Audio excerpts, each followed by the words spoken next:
کسانی که آمدن اظهار اسلام کردن یه عدهشون منافق بودن.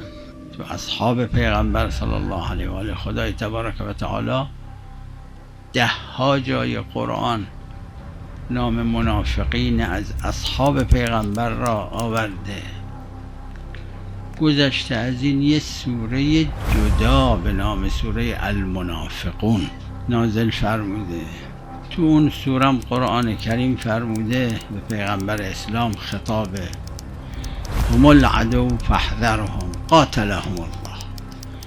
3 کلمه‌ای که از نظر تندی تعبیر تو قرآن کم هست، شاید بی نظیر باشه تو قرآن کریم.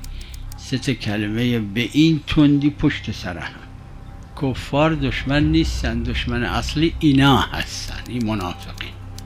هم العدو فاحذرهم، یا رسول الله از اینا حذر کن. قاتلهم الله، خدا مرگ بده به اینا. بعد از پیغمبر اسلام صلی الله علیه و آله هم شروع کردن تغییر دادن مسیر را. اینا به نام اسلام نه یه چیزی به معنای کفر پیاده کردن، یه چیزی بدتر کفر پیاده کردن.